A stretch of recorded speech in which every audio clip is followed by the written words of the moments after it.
So today should be a day of reflection. I mean, two months of the Rains retreat already passed. How did your practice improve? Evaluate it, reflect upon it. Is your sati being improving? Is your ability to enter samadhi being improving? Your ability to stay longer, has your sati being able, to focus on the task of investigation of the body? There's 1 more month left. So I really would like to see, putting all your effort into your practice. Don't waste the time with this and that.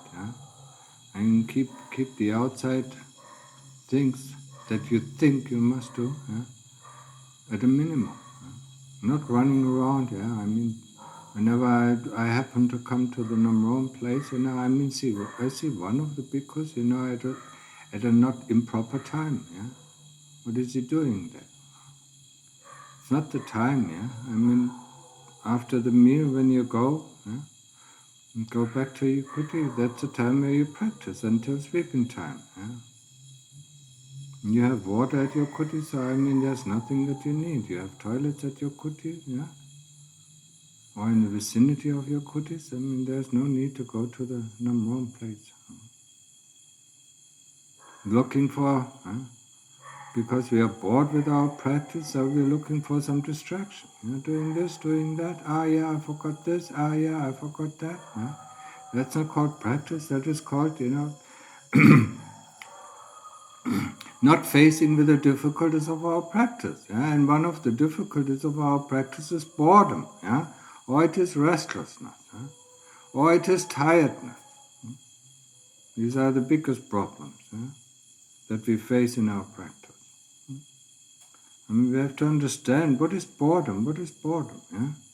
And the next time you think about yourself, I'm bored. Think about it. Then investigate what is boredom.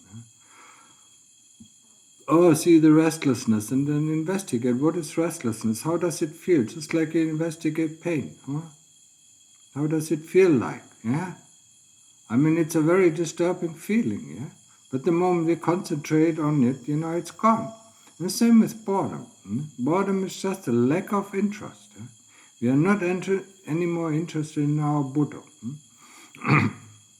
That's why we get bored, or we lose the Buddha, and then the background thoughts come into the foreground, and then we feel, our practice is not going anywhere, so we get up, and do something thinking that these ways, of avoiding the difficulties will help us in our practice, thinking, today my practice is not good, or this moment my practice is not good, let's do something else, and then afterwards my practice is better.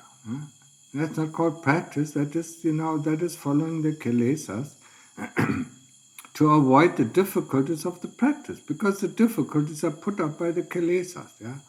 If we know that, be it fear, be it anger, be it greed, be it restlessness, be it pain, they're all brought up by the kilesas, to deter us from our practice.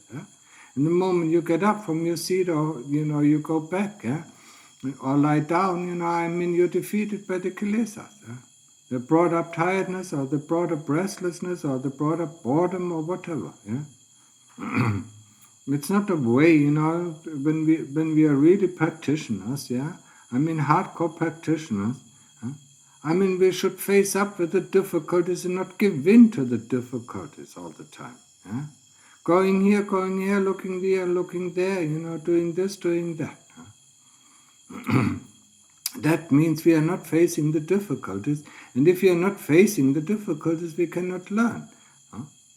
And if we cannot learn from our from our mistakes, or from our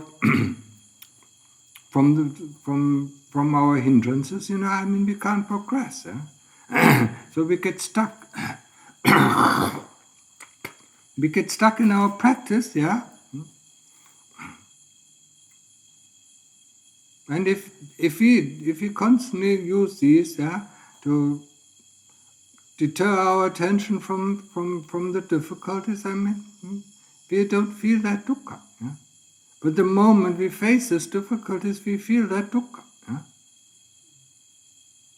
And dukkha is the first noble truth, if you have not understood that yet. Yeah?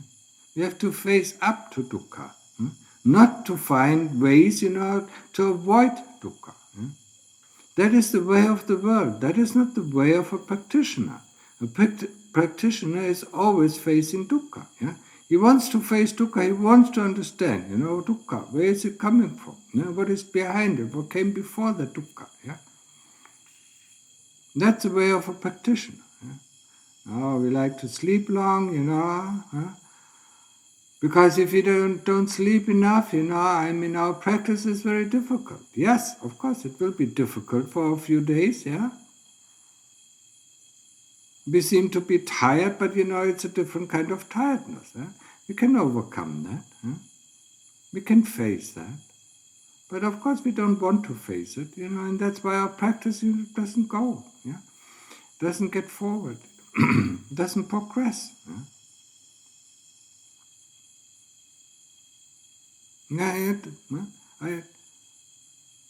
Please to remember that. So what I said, facing the difficulties, facing the urge to go to the toilet, facing the things, facing the dukkha, facing restlessness, facing pain, and investigate pain. Understand what is pain.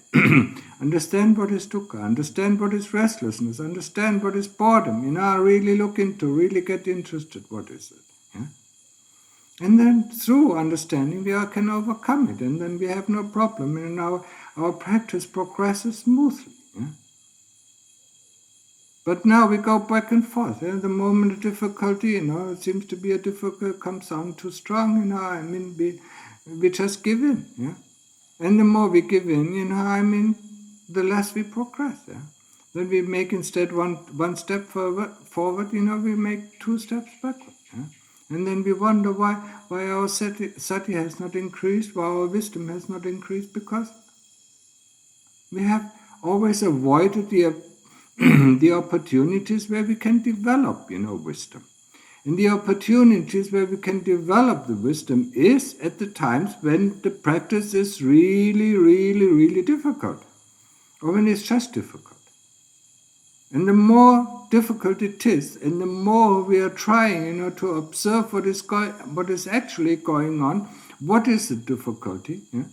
Because the moment we face this difficulty, the difficulty turns into just like a curtain of light. We just can walk through it, and it's gone. And then we wonder, why was I always obsessed with the difficulty? Because the difficulty is an illusion, brought up by the kilesas, yeah? Of course, coming up with an unpleasant feeling that is accompanied by this illusion.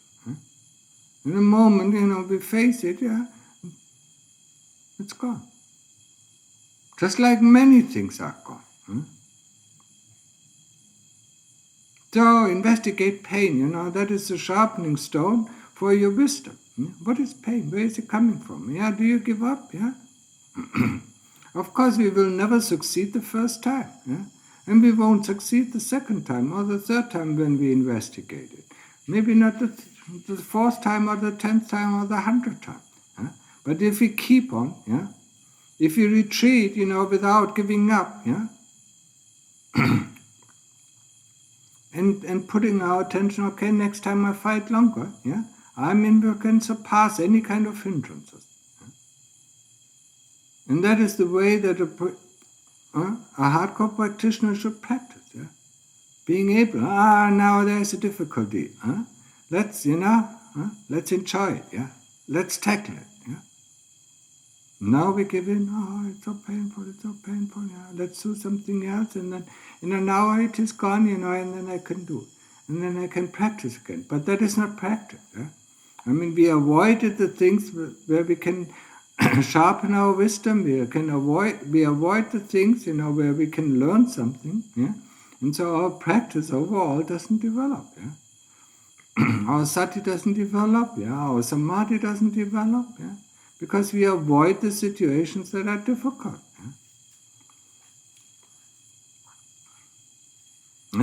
what do we end up? We ordained as bhikkhus, to find a way out of dukkha, yeah?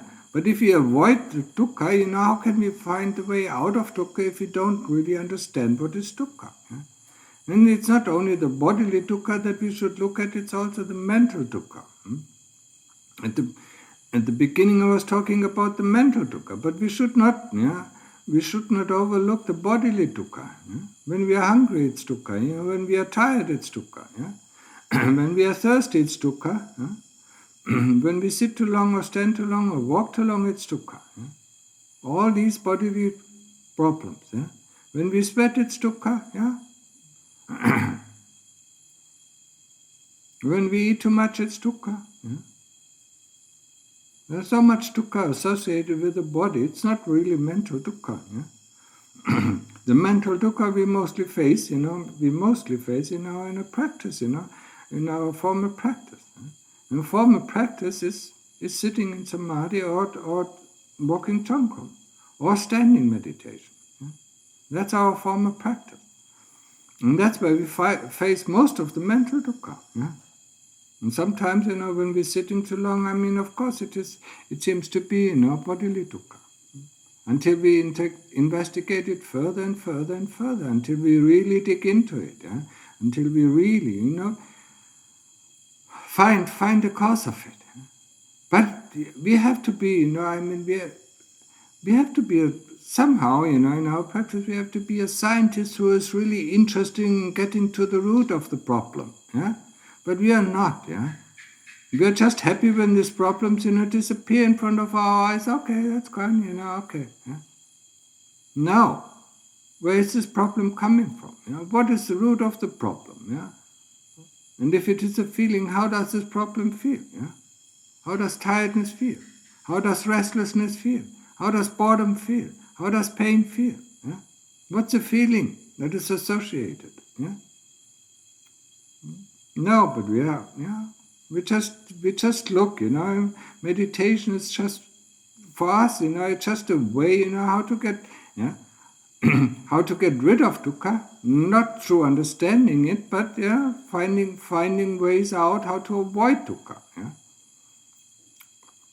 Not getting rid of dukkha in battling the kilesas, but avoiding the dukkha, yeah, by doing this or by doing that. Yeah? That is not the way out. Yeah? And we are ordained, for one sole purpose, yeah? For the purpose of finding the way out of dukkha. Yeah? And that is, keeping our 227 rules, yeah? Developing samadhi, yeah? Until we go into access samadhi, when there is no more thoughts and when there is no memories coming up, where we are completely rested, where we completely can energize, yeah? And get our concentration up to the speed so that it can investigate. Yeah? Or then, if we go into appana samadhi or deep samadhi and see that everything, can disappear, yeah? Except that knowingness that stays on. And that has always been there and that it will always be there. Yeah? That is the true nature of us. Yeah? I sometimes call it true self, but it is, it's more, it is our true nature. And the true nature of every being is the same. Yeah? But we don't find it, by avoiding, all these things. Yeah? We don't find it, by giving into our thoughts and giving into our memories, giving into our fears. Yeah? We don't avoid it. Yeah? And when we die, we wasted our life. Yeah? And then in the beginning, in the end, when we die, now we feel remorse, yeah? Because we know we didn't put all our effort into practice. Yeah? We were so easily deterred, yeah, by the dukkha. Yeah? Then we realize it, but then it's too late because there is no more breath. Yeah? As long as we have a breath, as long as we live, we can practice. Yeah? And the moment we die, then we feel remorse. Yeah? Now, I didn't do enough, I didn't do that. Why did I give up? Always this situation, yeah. And then according to our karma, we might go down to hell, or we might go in the ghost realms or demon realms or wherever, yeah. or some of us might go to the heaven realms. And that is and today, in Thailand, it is a day where we think about our dead ancestors. They can't do anything anymore. I mean, they are not they don't have the opportunity that we have as human beings to do a lot of merit. I mean, they are either in heaven where they use up all the good merit, or they're in hell where they use up all their bad merit. We as human beings, understand that. We can do that. We can do a lot of good karma. We can do a lot of good merit. The moment our breath is gone, that's the end of it. Remember this well, and the human birth is not easily obtained. Listen to what the Lord Buddha said about it. It is very difficult to obtain a human birth. So don't waste it. Don't squander the time that you have. Use every moment of it. To overcome all these difficulties. And use today. Think about. Think about your parents. Think about your grandparents, all the relatives who have died.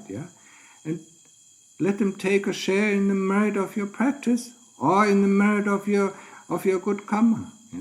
Invite them. Because sooner or later you will be in that spot. The moment our breath stops, we will be in a spot where we can't generate any more good karma or merit. We're just on the receiving end. And we will be very happy if there are some people who remember us and make in our name, make some bun, make some merit in our name, so that we can receive some of the merit. If you just live this life, and wasted and squandered the time, then, when we died, we are out of possibilities to do it, to change things, because then we will be on the receiving line. Remember this very well. You will be on the receiving line, not being able to generate more good merit, and you will see that you will need it, It's a good provision, for our next lives, So use the ability, now that you're a human being, use it well, No matter if it is done through our practice, defeating the kilesas, or if it is done through generosity, material generosity, or spiritual generosity, whatever. Giving up our ideas, giving up on our thoughts, on our opinions, on our views. This is all bun. This is all merit. In this kind of merit we can share with all our ancestors, with all people, in this world. Whoever we like, whoever we don't like, we can share with all the beings. Everybody who has done something good to us, like our teachers, like our parents, the spiritual teachers, the worldly teachers, like our, like the people who rented us our house, our apartment, people who gave us work and gave us money, the government, and so on. We can be grateful to them, and let them take part in the merit of our practice, or of our good deeds. Think about it, don't waste this life, and use the time well, to do enough merit that you can live easily in your next birth, whatever that is. It's most of the time it will not be a human birth, so you will not have any possibility, any opportunity, to do some good merit. You will be on the receiving line. Keep that in mind. And be scared. Be scared of your next birth. You don't know where you're born. Maybe it is not hell. Maybe it is hell. Maybe it is a ghost realm. Maybe it is a demon realm. Yeah? Or maybe it is the heavenly realm. We don't know. Yeah? It depends on the karma, and it depends, and it depends on the last actions in our life before our breath disappears, our last thoughts, our last memories. Yeah, if you feel remorse, it will certainly, draw us down to the lower realms. Yeah, if you feel happy about all the things, about all our generosity, how generous we were to people, not only with money but also with deeds. Yeah. Then it will lift us up.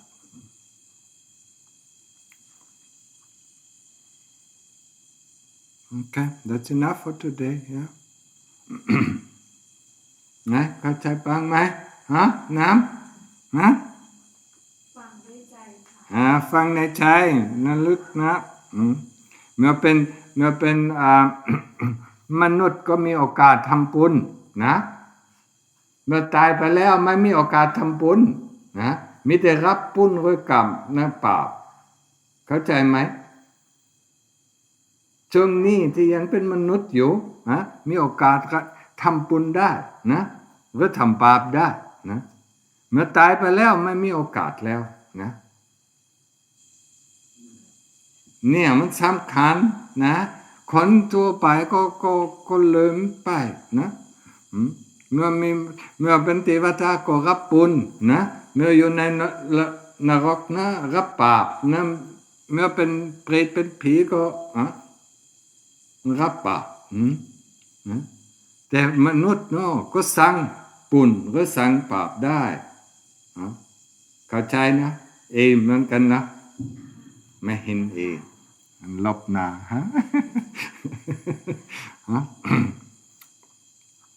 ที่สำคัญในชีวิตของเรานะต้องทำนะเพราะว่าชาติหน้าไม่รู้จะเป็นอะไรนะไม่รู้นะอาจจะขึ้นสวรรค์ได้นะอาจจะตกนรกนะ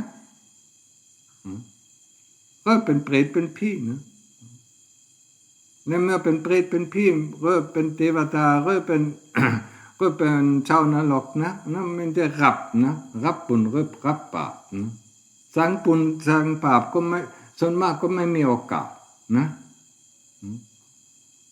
โอเคนะอย่าให้เสียชาติเกิดโอเคพอแล้วเข้าใจนะไม่เตรียมชิดฮะยังไม่เข้าใจมันไม่เข้าใจอะไรฮะเข้าใจค่ะแล้ววันนี้วันระลึกคนตายแล้วแล้วเป็นปุญกับเป็นปุญกับเขานะเอานั่งภาวนานะนั่งภาวนาฝึกสมาธินะเวลาเสร็จแล้วนะนิมนต์ญาติโยมนะพ่อกับแม่ญาติกับโยมลุงกับนี่นะนิมนต์รับบุญจากภาวนาของเราความดีที่ของเราทำไว้นะวันนี้ไม่ต้องกลัวผีนะกำลังจะมาเห็นอยู่นะวันนี้คนดีใจนะจะแปลงบุญและจะมารับบุญของเรา